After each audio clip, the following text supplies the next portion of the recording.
Boa noite a todos. Mais uma vez, Casa Allan Kardec apresenta mais uma exposição breve.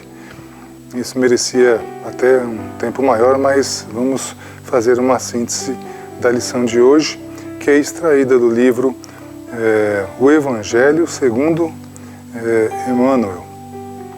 É uma publicação da Federação Espírita do Brasil e compila a maioria das lições que Emmanuel nos legou através dos livros Fonte Viva e outros, além do Reformador, e também todas as questões do Evangelho tratadas em outras obras também.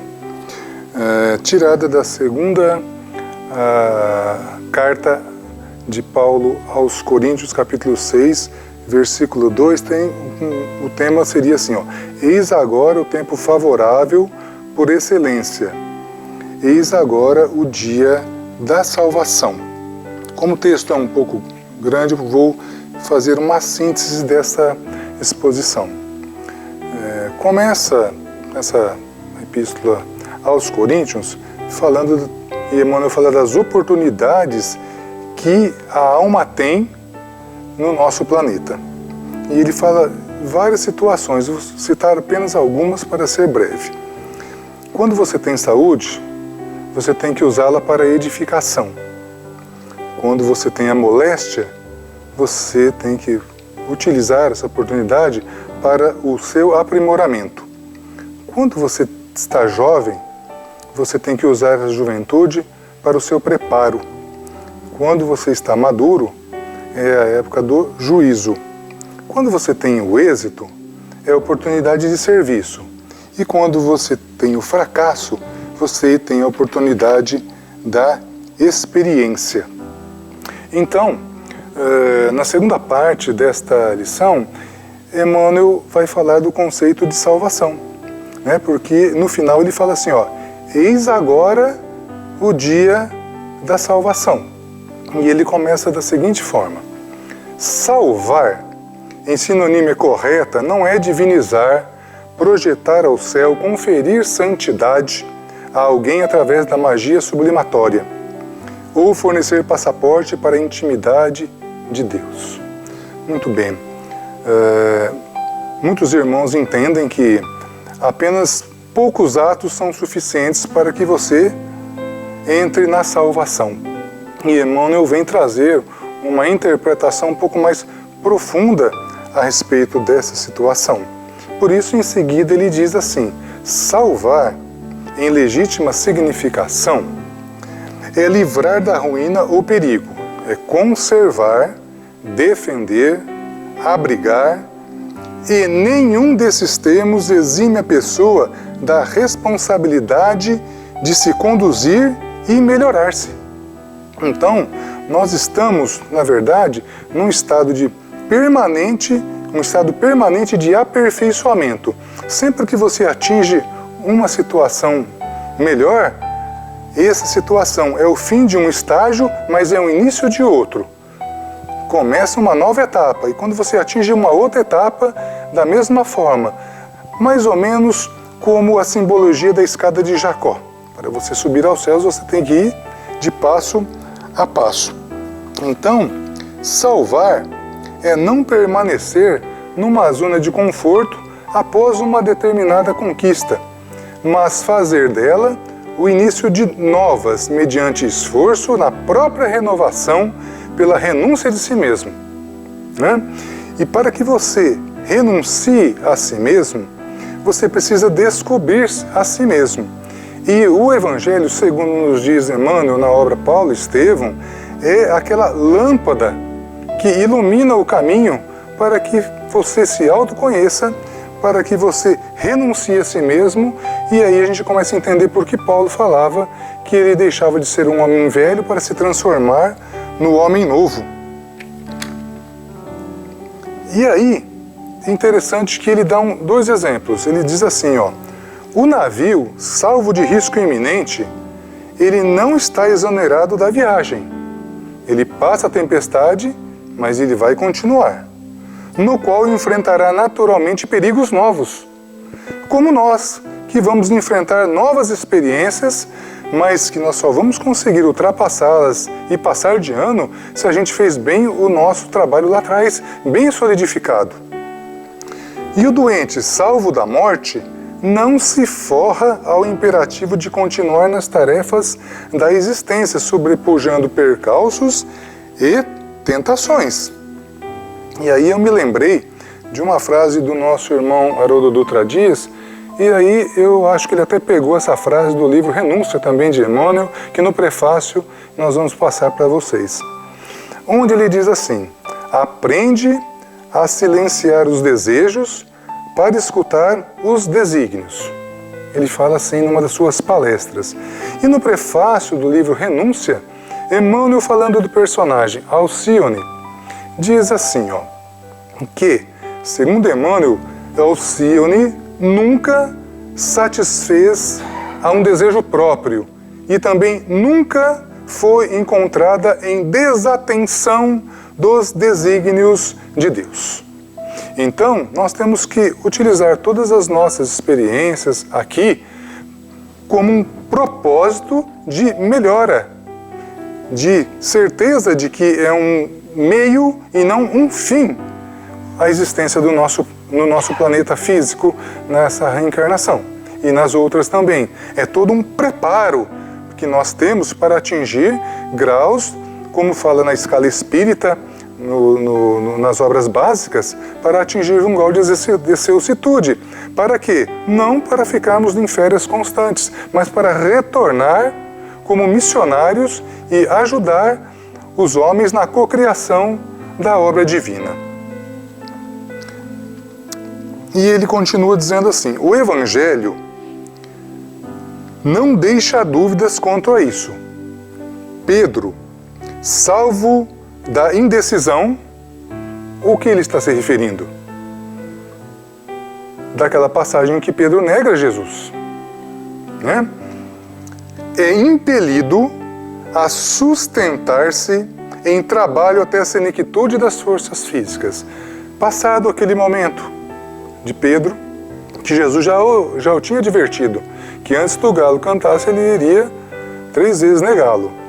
A partir daquele instante, depois dessa situação, Pedro trabalhou até o fim da vida em prol do cristianismo, aparando as arestas, se melhorando, auxiliando, sempre em comunhão cada vez mais com o nosso Mestre.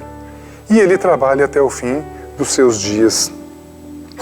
E ele cita Paulo, dizendo: Paulo, salvo da crueldade, é constrangido a esforço máximo, na própria renovação até o último sacrifício.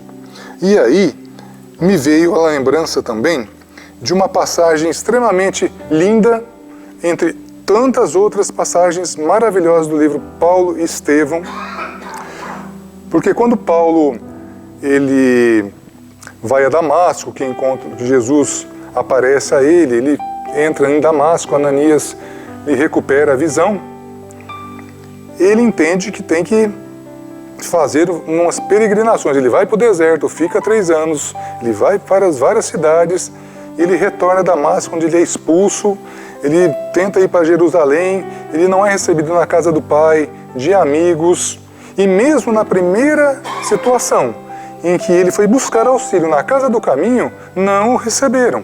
Apenas depois é que Paulo teve franqueado o seu ingresso na casa do caminho. Mas tudo isso, Paulo entendeu, começou a compreender o porquê dessas situações. É isso que Emmanuel está falando aqui, Ele falou no início aqui, Quando você está em êxito, é o serviço. E quando você está no fracasso, você tem uma experiência. Aí Paulo, ele se retira e vai dormir em uma das cavernas, onde ele dorme e tem um sonho, um desdobramento ele encontra nesses sonhos. Abigail e Estevão. E ali onde trava-se uma conversa entre Abigail e Paulo, das mais belas desse romance de Emmanuel. Ele meio desanimado, né? Paulo desanimado, cansado, esgotado, ele faz perguntas que hoje ainda nós nos fazemos. embora de outra forma. Ele diz assim, ele fala assim, ó, para Abigail: o que fazer para adquirir a compreensão perfeita dos desígnios do Cristo?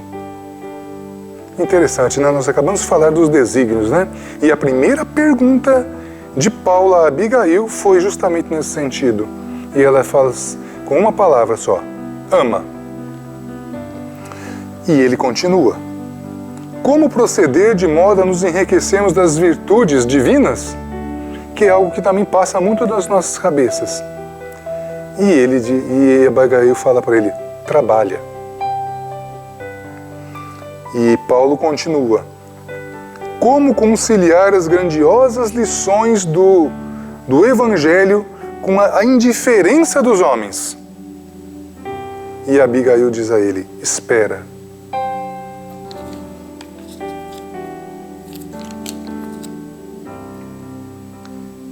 E final... não, desculpe, vamos voltar. Que providências adotar contra o desânimo destruidor? É a pergunta. E ela fala: espera. Porque quem dentro desta vida, em alguma vez, já não ficou desanimado? Não é? Quem já não ficou desanimado? E ela fala: espera. Aí sim, ela fala: como conciliar as lições com a indiferença dos homens? E ela fala: perdoa. Então, ama, trabalha, espera e perdoa virou o lema de Paulo. E a partir daquele momento, ele jamais se esqueceu deste lema e traçou todo o seu caminho em cima desse lema que ele guardou no seu coração. Então, Emmanuel vem traçando o seguinte para baixo: se experimentas o coração chamado à verdade pela doutrina espírita, compreendamos que a salvação terá efetivamente chegado a nós. Não qualquer salvação, mas a salvação no verdadeiro sentido, isto é, como auxílio do alto, para que estejamos no conhecimento de nossas obrigações diante da lei, dispostos a esposá-las e cumpri-las. Isso aqui para mim está a mesma coisa do que Alcino, ele falou de Alcino, do que Paulo falou aqui. Deixar os nossos desejos em segundo plano e escutar os desígnios, o chamado do Pai, o chamado de Jesus. O que queres que eu faça? Perguntou Paulo. É uma pergunta que nós muitas vezes não nos fazemos. Porque muitas vezes nós relutamos em sairmos de uma zona de conforto que não nos faz acrescentar nada nas nossas vidas. O que queres que eu faça?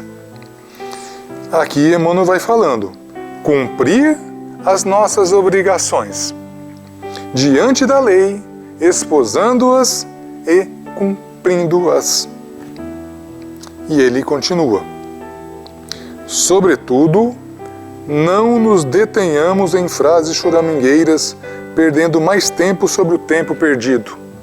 Muitas vezes, quando a gente se encontra cansado, desiludido, desanimado, a gente acaba apelando um pouco e reclamando em excesso, esquecendo-nos de todas as bênçãos que Deus nos proporciona todos os dias. Todos os dias. Desde a hora de nós acordarmos, onde a gente está lá, respirando, renovando-se para um novo embate no dia, até a hora que a gente vai dormir, onde o nosso espírito vai se encontrar nas esferas maiores, no local onde nossa consciência está vibrando. E tudo é motivo de agradecimento para Deus. Nós temos que agradecer a Ele tudo, não só os momentos de felicidade, felicidade que não é completa ainda aqui na Terra, mas principalmente nos momentos de dificuldade, porque é aí que se vê o verdadeiro crescimento daquele que se diz cristão, quando ele sai de uma zona mais de dificuldade, com fé e confiança, ultrapassa aquilo lá e consegue galgar e ultrapassar e fazer mais alguma coisa diante da sua existência. Né? É isso que é o importante, a gente poder alavancar e ir cada vez mais para frente. Por isso Emmanuel fala assim, ó, não reconheçamos, ele diz assim, reconheçamos, aliás, como apóstolo, que o tempo sobremodo oportuno para a salvação, ou melhor, para a corrigenda de nossos erros e aproveitamentos de nossa vida, chama-se agora. Eu não sei, mas da última vez que eu estive aqui, acabou o tema virando sobre tempo. E sem imaginar, esse texto veio também como se fosse complementar ou seguir aquela exposição que foi feita aqui já há algum tempo, numa live também, que fala de tempo. Por quê? Tanto na época em que Paulo falava aos Coríntios, quanto agora, nós precisamos entender que o tempo não foi ontem e que o tempo não vai ser amanhã, que o tempo é agora, que não existe, que nós não podemos falar em destino, né? Nós temos que falar em atitudes que vão se refletir mais à frente, para que a gente saiba que nós somos hoje fruto dos nossos trabalhos lá de trás. E estamos plantando hoje para sermos alguém lá na frente. Alguns estão plantando, outros ainda não estão plantando. Alguns estão ainda tentando, compreendendo e abrindo a sua consciência para encontrar-se, para se autoconhecer, para se melhorar, com o único objetivo de, ao consorciar-se com o Cristo, ombrearmos com Ele trabalhos maiores do que nós fazemos hoje. Porque hoje a gente ainda está caminhando, nós estamos a caminho da luz, estamos muito distantes ainda. Mas nós temos a compreensão das nossas obrigações, dos nossos compromissos que nós fizemos na pátria espiritual. E, por obra do Pai, nós temos o esquecimento. Nós esquecemos, mas à medida que nós vamos completando a nossa reencarnação e vamos crescendo, a gente vai tendo uma ideia do que a gente foi, do que nós esperamos, não do Cristo, do que Cristo espera de nós. Né? Nós não podemos ficar esperando apenas auxílio do alto. Como diz Emmanuel em uma das suas obras, não podemos esperar apenas que os céus venham até nós. Nós necessitamos de nos elevarmos até o céu para entrarmos em comunhão com Ele. E temos um vasto campo de trabalho. Temos vastos, grandes exemplos que Deus nos legou através de grandes espíritos que encarnaram aqui no nosso planeta e que, por ora, também vão encarnar ainda, para que passemos de um planeta de provas e expiações para um planeta de regeneração. E esse planeta de regeneração vai ser a consequência da regeneração de todos do nosso orbe. E aí a gente começa a partir para um outro patamar de crescimento do nosso planeta. Portanto, como diz Paulo, não turbes o vosso coração. A gente confia em Deus, confia em Jesus, faça a sua parte, mas agora, não deixando para amanhã as coisas que você tem que fazer. Até porque, como Cristo já nos advertiu, a gente não sabe se amanhã a gente vai estar aqui. A gente não sabe. A gente espera, mas ninguém tem certeza absoluta. Porque só o Pai sabe o momento e a hora. E nós partimos para a pátria espiritual. Então nós temos que aproveitar tudo, esses momentos. Principalmente momentos onde nós estamos até em pensamento, né? Porque a gente altera muito os nossos pensamentos, né? E isso é muito importante para que a psicosfera do planeta tenha um pouquinho mais de qualidade, né? Então é esta a lição de Emmanuel, tirada do livro O Evangelho segundo Emmanuel, Cartas de Paulo da Federação Espírita do Brasil. Então, meus irmãos, não nos esqueçamos que nós estamos num permanente estado de aperfeiçoamento e só depende de nós esforçarmos-nos e temos a vontade, como nos diz os Espíritos no Livro dos Espíritos, questão salvo 929, para que a gente possa fazer alguma coisa. Porque quando a gente não quer, é que a gente não tem vontade. Não é desculpa. Não fez é porque não tem vontade. Quando a gente tem vontade, a gente faz. Então, muito obrigado, que vocês tenham compreendido um pouco desta passagem de Emmanuel, que veio cada vez mais, como sempre, clarear os nossos pensamentos, tal qual as leituras evangélicas, para que a gente se encontre, para que a gente se renuncie a si mesmo e faça a adesão incondicional ao Cristo, nosso Salvador.